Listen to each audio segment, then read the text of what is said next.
tardes tengamos todos y todas, aquí ubicados en el campus de la Universidad Nacional Autónoma de Honduras, en Tegucigalpa, y en el campus de CEUTEC en San Pedro Sula.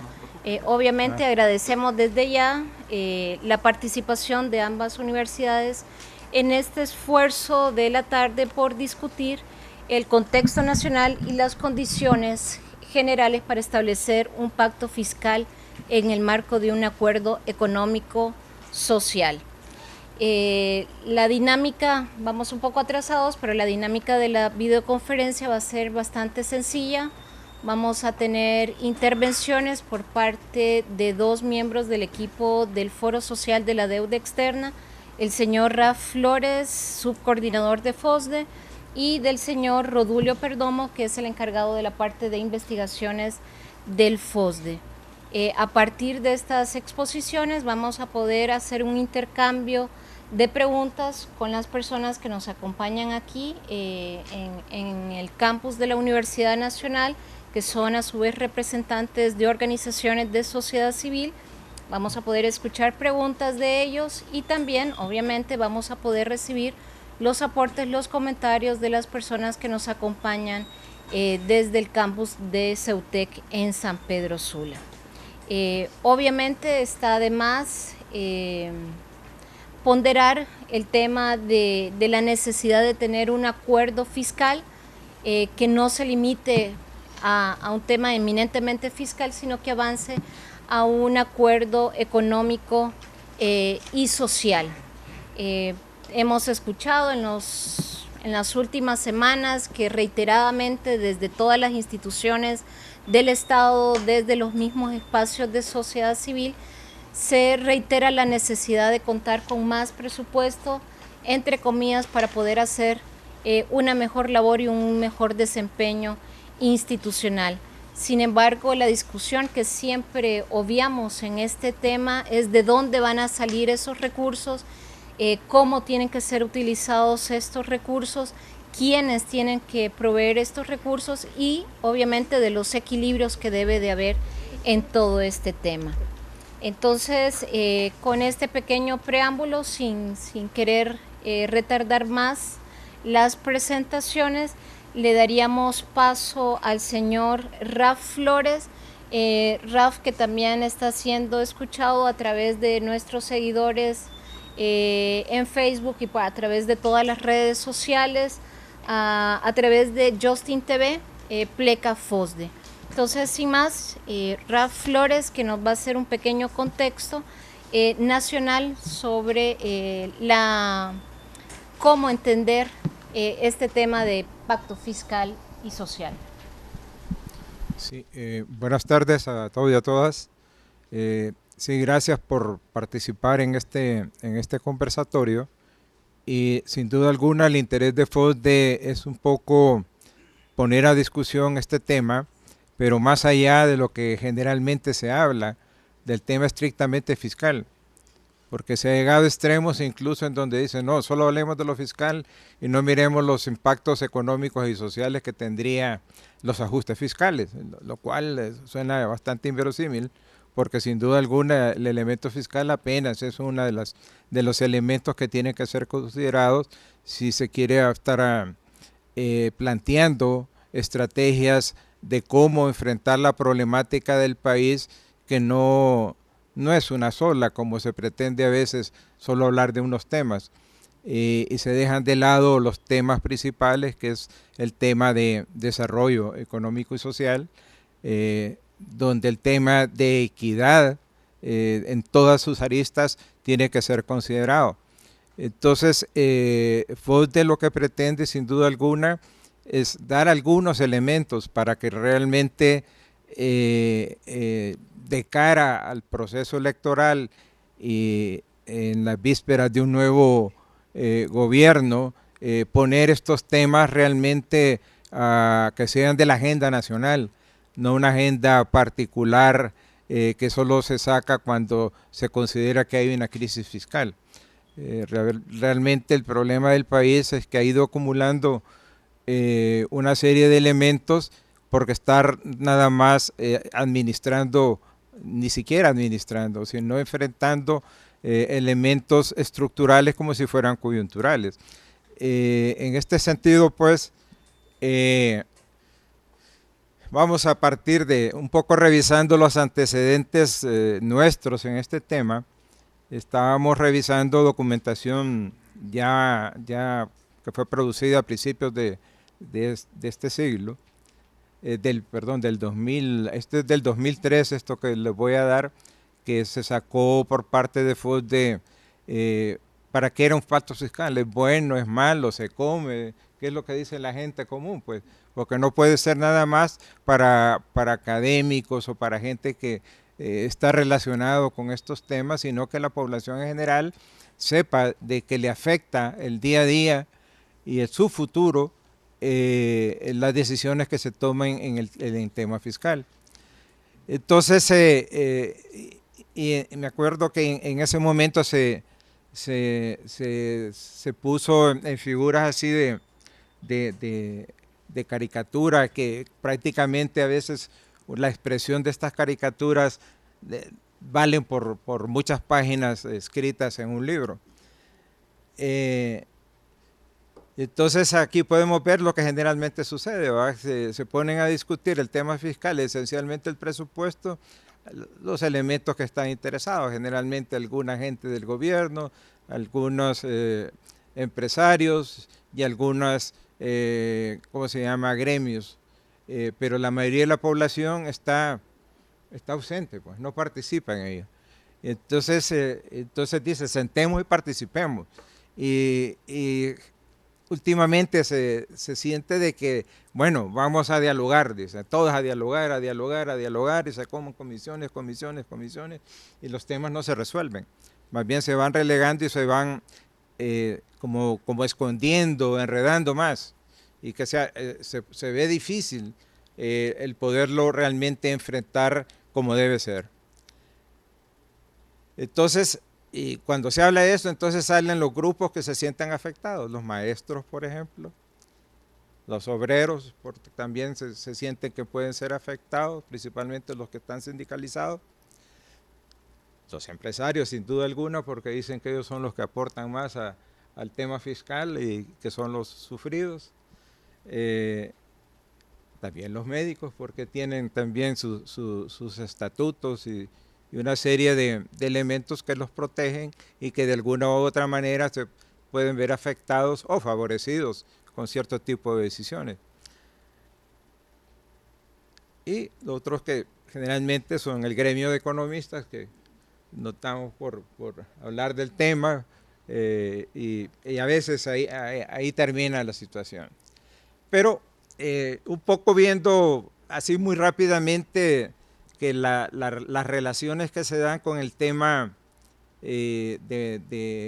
tema fiscal está ligado con el tema monetario, está ligado con una serie de disposiciones de carácter económico. Realmente hablar de este tema se relaciona con un montón de otras áreas que tienen que ser tratadas y que nosotros vemos que se está ausente en el país. No obstante que hay un gabinete económico, ese gabinete económico se siente que no trata estos temas con la visión integral que se tiene que enfrentar.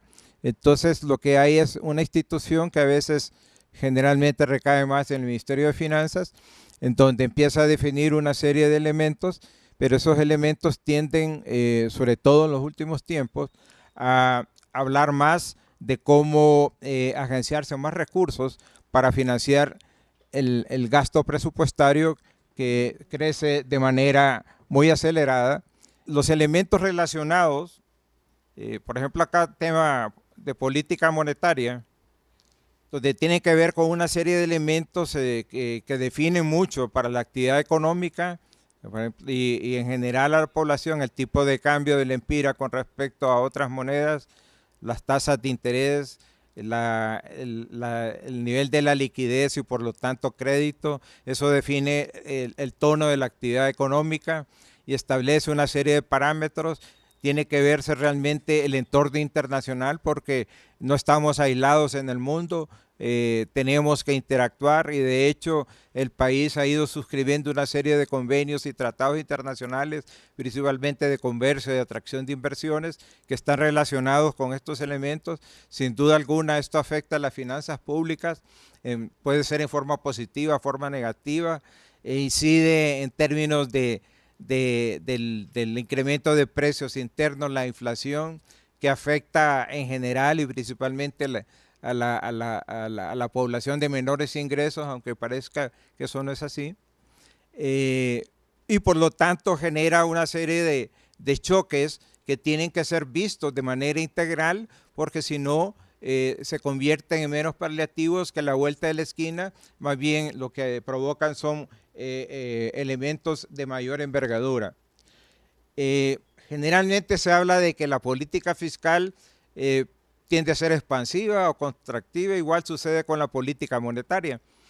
Y se dice que es expansiva cuando hay aumento del gasto público y se supone hay una baja de impuestos para poder incrementar la renta disponible de las personas, de las empresas, que eso promueve el consumo y la inversión, que genera una mayor demanda agregada y por lo tanto se potencia la producción, generación de empleos y el movimiento de precios se vuelve más competitivo, o una política totalmente contractiva, que hay aumento de impuestos y por lo tanto debería de haber una baja del gasto público, pero afecta la renta disponible, etcétera. Hay una serie de elementos que uno siente de que no se manejan cuando se está hablando de los ajustes fiscales. Simplemente se mira desde el lado de cómo generar mayores ingresos al Estado y por otro lado vemos que el comportamiento de las variables económicas, por lo menos ahí en ese cuadro presentamos el último reporte del Banco Central de cierre de la economía 2012. Ahí se puede observar que en valores corrientes, o sea, precios normales, el crecimiento de la economía fue de 7.3%, pero hubo una inflación de 5.4%, que si hiciéramos la resta, simplemente tendríamos que un crecimiento real, quitando el elemento inflacionario, de un poco más de 2%, pero el Banco Central nos reporta un crecimiento de 3.5%. Uno dice, bueno, ¿y qué ha pasado? No funcionan las sumas y restas. Y cuando mire el comportamiento por sectores, mira que muchos sectores realmente no tienen una dinámica importante, que el sector que tiene mayor dinamismo es el sector del sistema financiero. Y el sector de comercio y el sector de la industria manufacturera, pero no en proporciones ya en valores constantes, o sea, quitando el efecto de inflación, vemos que el crecimiento reportado por Banco Central fue de 3.3, cuando aparentemente, si hacemos el ajuste por inflación, deberían dar como el 2.5. Y vemos que los sectores, por ejemplo, el sector agrícola tiene en términos reales un crecimiento relativamente, según dice ahí, de 8.1, pero los sectores dinámicos ahí son los sectores orientados a la exportación, principalmente el sector café, el sector de palma africana, que tiene mucho crecimiento, pero los sectores de alimentación básica tienen muchas limitaciones. ¿Por qué? Porque son restringidos en cuanto al acceso del crédito.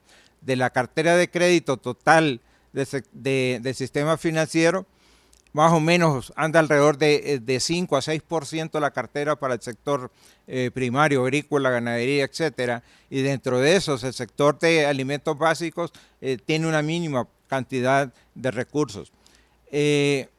Lo que queremos señalar es que realmente cuando se hacen las reformas fiscales, pareciera ser como que la estructura productiva tiene elementos como exógenos que le van a permitir tener estos ajustes fiscales, y lo que sucede es que estos ajustes fiscales degeneran, ya ni decimos que generan, sino degeneran desajustes sociales y económicos, y lo vamos a ver un poco más adelante. O sea, insistimos en que por lo tanto cualquier pacto fiscal tiene que ir viendo los distintos elementos que son afectados por las decisiones de política fiscal y política monetaria, que es lo que más prevalece en el país. En lo siguiente podemos ver por el lado del gasto en términos del comportamiento económico, vemos que el consumo es el elemento principal, casi es más del 70% de la economía viene por el lado del consumo. La parte de inversión es relativamente limitada y en el caso del Estado, el Estado ha ido disminuyendo la inversión pública.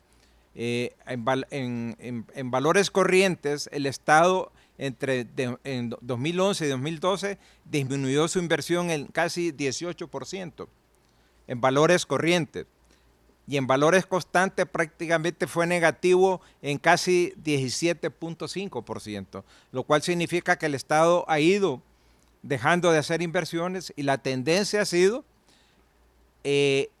irse por la vía de las alianzas público-privadas, que tiene una tendencia fuerte a la privatización. Incluso una privatización que en el país se está llevando casi en la sombra, ni siquiera es en la penumbra, sino en la sombra, que no se sabe cuáles son las negociaciones en sí mismas, cuáles son los compromisos y qué efectos positivos o negativos va a traer realmente en generalidad para todo el país. Ha llegado a tal grado que el Fondo Monetario en su informe último, de la revisión del artículo 4 de los estatutos del Fondo Monetario, establecen que tiene que tenerse una revisión cuidadosa del comportamiento de las alianzas públicos-privadas. ¿Por qué está pasando en el país? Pareciera que estas decisiones están tomando más no de la racionalidad económica y social con visión de desarrollo, sino más bien de interés de grupos económicos y políticos. Y eso es lamentable, porque al final se están ejecutando cosas que ni siquiera están en el programa básico de inversiones públicas definido en el marco del plan de nación.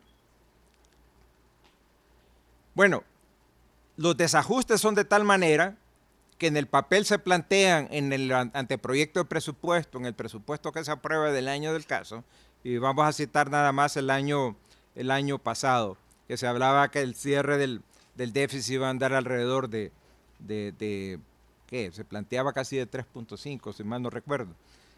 Y se cerró con un déficit de 6%, que significó un déficit de más de 21,000 millones de lempiras, lo cual indica que realmente como que no se le da importancia. Realmente lo que genera este desajuste en términos del exceso de gasto, y lo otro más grave, la calidad del gasto, porque podría decirse, bueno, sí se está gastando, pero está haciendo inversión social, está haciendo una inversión que va a potenciar la estructura productiva nacional. No, se está yendo en gasto corriente que tiene realmente pocos efectos. Lo que tiene más bien son efectos grandísimos en términos de endeudamiento público que va a afectar las finanzas en los próximos, yo diría, casi el siguiente gobierno y el otro, si es que el siguiente gobierno hace algo por tratar de cambiar la tendencia de este comportamiento. Aquí se puede ver en mayor detalle ese 6% que eran allá las 21,686 millones de lempiras. Ahora, y más adelante lo vamos a ver, lo grave es que incluso se ha ido generando una deuda flotante de una cantidad exageradamente grande para el tamaño de economía y para los niveles del presupuesto público. Y es una tendencia que empieza a marcarse fuertemente ahí por el año 2005-2006 y viene creciendo. Y ese crecimiento, según los reportes de la Contaduría General de la República, en el año 2012, esa deuda flotante llegó a un poco más de los 25,000 millones de lempiras. Y vamos a ver qué significa eso. Por ejemplo, acá podemos ver el presupuesto que se recomendó y por ahí anduvo la aprobación del Congreso Nacional para el año 2013. Para la Administración Central andaba alrededor de los 89,276,4 millones, donde se puede ver que casi el 26% era para educación y actividades culturales, casi el 20% para deuda pública, y eso hay que tener cuidado porque de esa deuda pública no se están incorporando algunos elementos. Servicios generales se va al 17%, servicios de salud el 13%, casi defensa y seguridad el 12%, asuntos económicos apenas el 7.4%, protección social el 4.1%. El medio ambiente pues casi insignificante y servicios comunitarios también. Ahí se puede ver ya a nivel de un poco más abierto, donde la parte, por ejemplo, de infraestructura que está en el área de Subtravi, anda alrededor de apenas el 3.3% y cada vez va disminuyendo más porque es la área preferida donde se han ido concesionando la parte de las alianzas públicos-privadas, en la parte de infraestructura. Bueno, aquí de ejemplo, este es un dato casi saliendo de la oficina para acá, del CIAFI, que hasta hoy empezó a dar datos después de casi todo el año estado cerrado sin dar datos, tuvo más de 100 días. La administración central se puede ver ahí, no sé si ustedes lo miran, pero aparece como aprobado 89.544 millones, pero ya el presupuesto vigente, o sea, se amplió a 92.771 millones del momento en que se aprobó el presupuesto al día de hoy.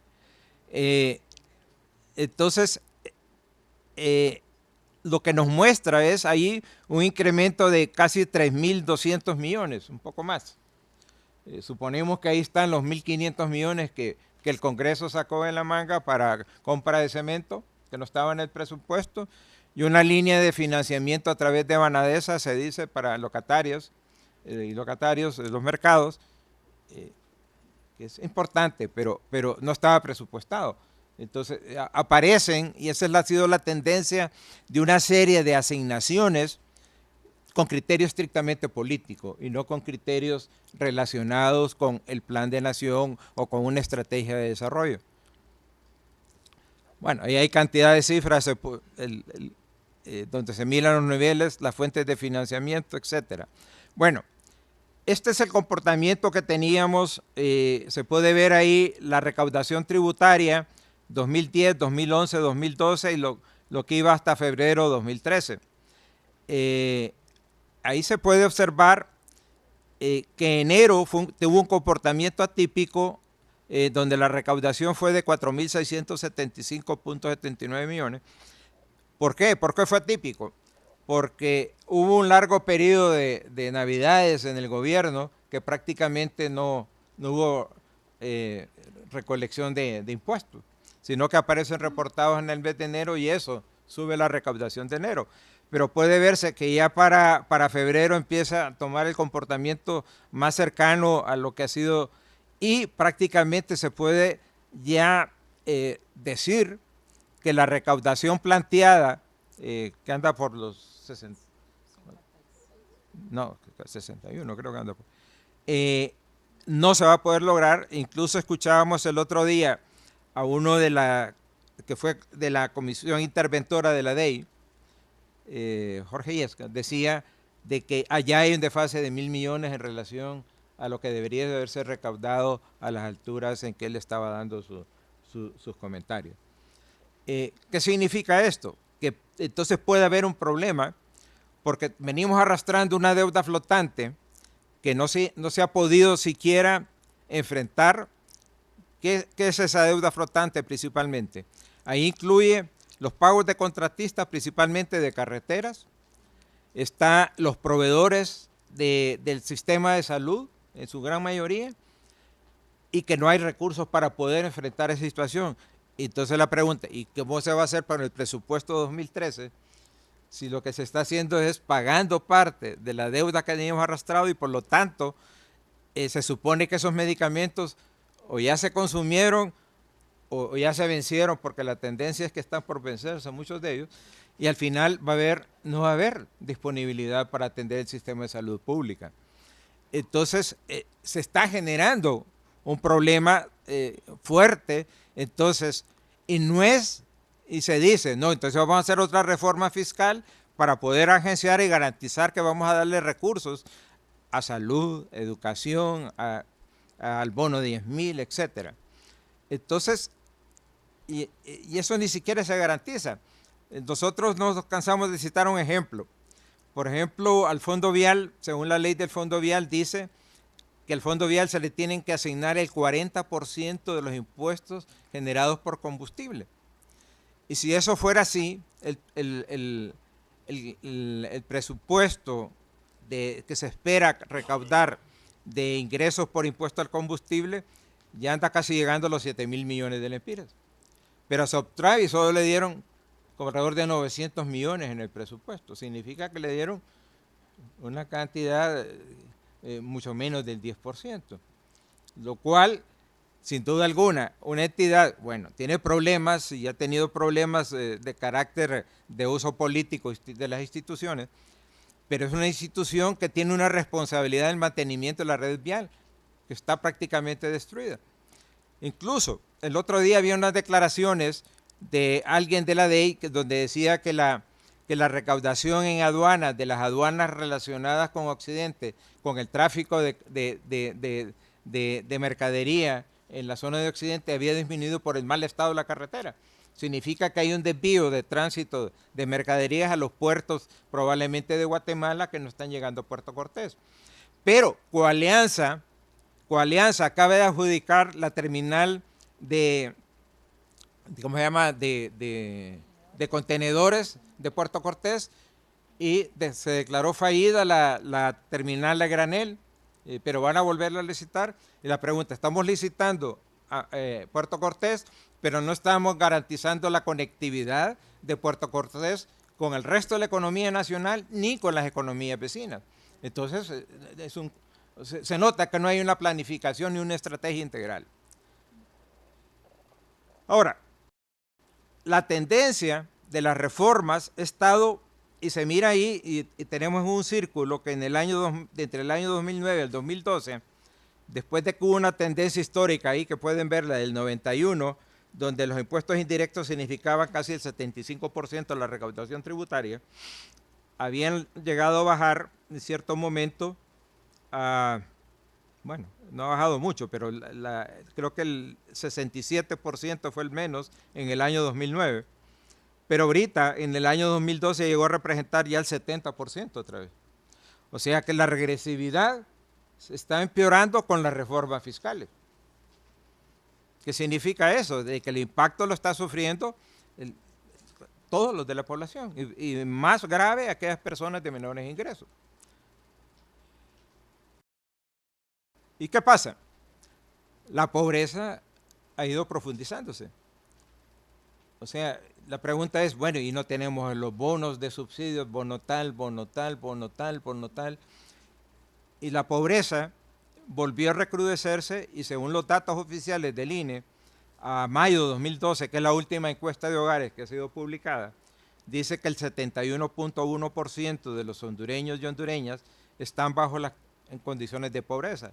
¿Qué significa? Significa casi 6 millones de los hondureños y hondureñas en condiciones de pobreza. Y la tendencia es que se está incrementando casi está llegando a 1% por año. Esa es la tendencia, más o menos. Lo otro, se puede ver en términos del poder adquisitivo de las personas, los asalariados, por decir algo. Las mismas estadísticas de la encuesta de hogares nos dicen ahí que en mayo del 2001 el 35% de los asalariados ganaban salarios por debajo del salario mínimo. Los empleados públicos, el 6.8% de los que recibían salarios del sector público ganaban salarios por debajo del salario mínimo, el sector privado el 37.4%, y el cuenta propia, el informal que anda ahí, el 55.9%, con una tasa de desempleo de 4.2%. Esas tasas de desempleo que publica el INE, ya las quisiera tener España o cualquiera de esos países que realmente tienen problemas serios. Bueno, pero viendo las tendencias, vemos de que a medida que se han hecho ajustes de salario mínimo, mayor cantidad de asalariados quedan fuera de recibir el salario mínimo. Y se puede ver ahí que a mayo del 2012, el 67.7% de los asalariados recibían salarios por debajo del salario mínimo. El 25.4% de los empleados públicos asalariados recibían salarios por debajo del salario mínimo. Y el 74.3% de los que son asalariados del sector privado y el cuenta propia, el 83.2%. Lógicamente, esto nos explica los niveles de pobreza que mirábamos antes. Y la tendencia cada vez es a eso. La pregunta es, bueno, y entonces el gasto público no prioriza eso. No teníamos una estrategia de reducción de pobreza. Nos condonaron, se dice, el pago de deuda para poder dedicar los recursos para financiar los programas sociales de reducción de pobreza. Y la pobreza recrudeció, las condiciones están peores. ¿Qué pasa? Y entonces, bueno, ese es el cuadro general donde se puede ver una serie de variables. Y se puede ver eso que les manifestaba con los cruces, con los cruces por los distintos sectores. Ahora, la inflación es otro elemento que se ha afectado. ¿Y a quién afecta? La población en general. Y se puede ver, ese es el índice de precio del consumidor publicado por Banco Central. Nosotros hemos estado señalando reiteradamente que ese índice de precio está subvaluado, que no está reflejando realmente que la inflación es más alta. Pueden ver en la columna última que dice porcentaje de gastos del hogar, la estructura con la cual se pondera el índice de precios del consumidor es la estructura de gastos de los hogares de Honduras de 1999. Es totalmente ajeno a la realidad actual. Y por lo tanto, cualquier cálculo que usted haga está afectando la realidad del índice de precios al consumidor. Pueden ver que la línea que está más alta ahí arriba, que es el índice que ha crecido más aceleradamente, ¿cuál es? El índice del gasto y por lo tanto el incremento de precios ¿en qué? En educación. Por los problemas de educación pública, los hogares, los que pueden, hacen el esfuerzo y entran a poner a sus hijos e hijas en el sistema de salud de educación privada. El sistema privado, al ver que hay demanda, entonces empiezan a incrementar eso y pueden ver esa curva cómo se separa del índice general que anda en medio de eso. El índice general anda por 252.2 y ahí anda por 381.6. Y así puede ver el otro, el mismo de salud también alta, y el otro es el de transporte.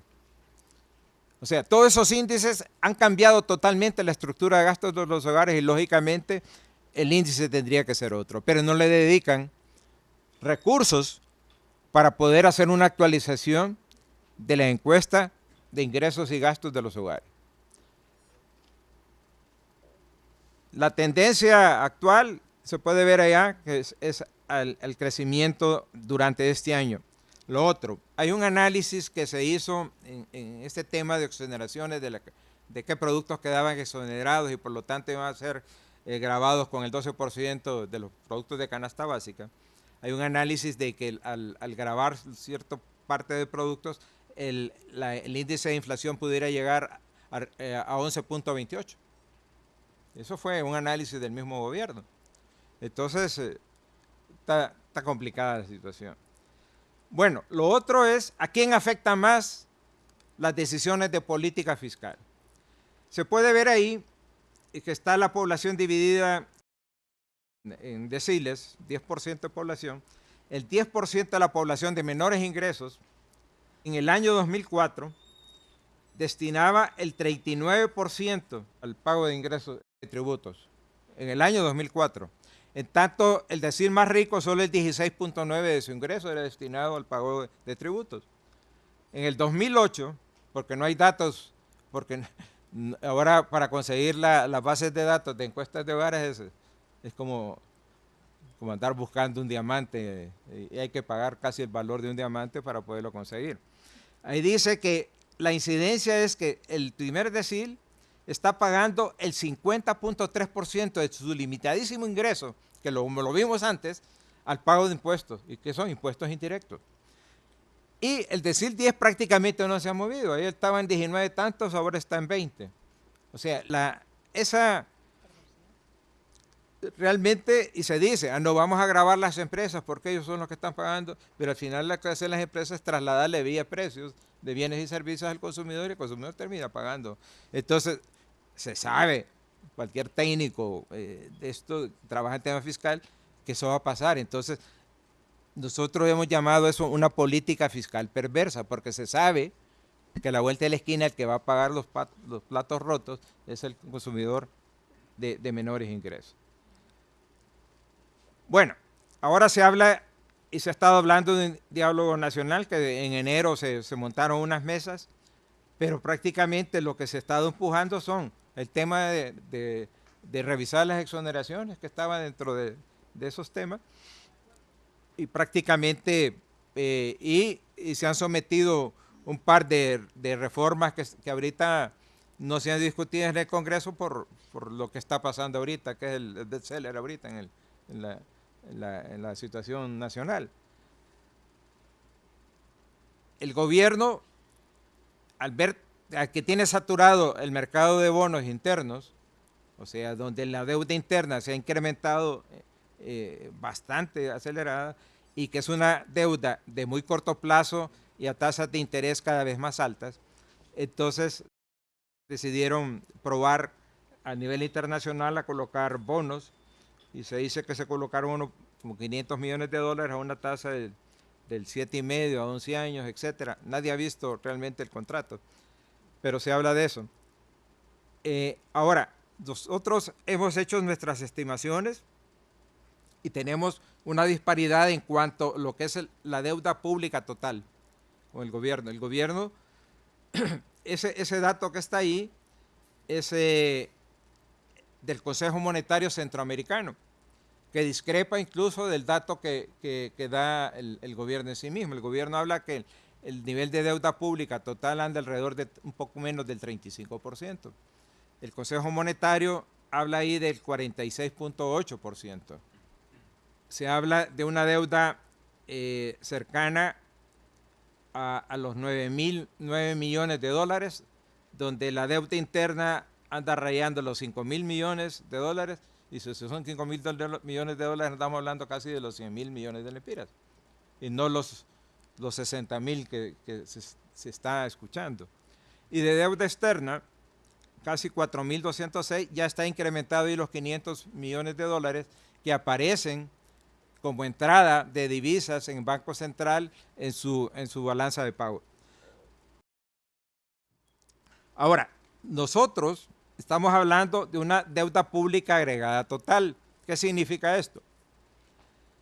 Que la deuda flotante no está considerada en los otros cálculos. Y como vemos, se cerró con una deuda flotante de 25,000 millones que no está contabilizada. Y se está queriendo pagar.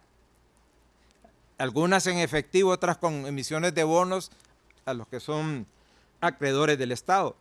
Entonces se toma como que la condonación de deuda, eso es algo que se borró.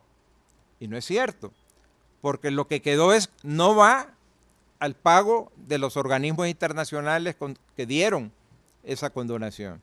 Pero la obligación del Estado de Honduras es mantener casi el cronograma de pagos que vence el año 2040, y por lo tanto tiene la obligación de colocarlo en el presupuesto, y de hecho en el presupuesto aparece como fuente de financiamiento externa, que aparece como una donación del Club de París, del HIPIC y del MDRI, y la cantidad que aparece en la Contaduría General de la República es una cifra cercana a los 39,000 millones de lempiras, pero viendo el cronograma de un documento que publicó Crédito Público de CEFIN, es una cantidad que anda por los 2,314 millones de dólares. Eso hay que sumarlo a los 25,000 millones de lempiras, que se convierten en 12,500 millones de dólares. Entonces todo eso, sin duda alguna, genera una carga que significa no 35%, estamos hablando de casi el 70% del PIB se convierte en la deuda pública agregada total del país, que tiene que enfrentarse.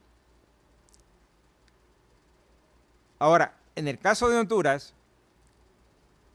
todas las decisiones institucionales que se han ido tomando, incluso había que agregar las que hasta ahorita están en proceso, han provocado que el país sea considerado con mayor riesgo, y la calificación de riesgo país, la tendencia es a que se vuelva cada vez más negativa.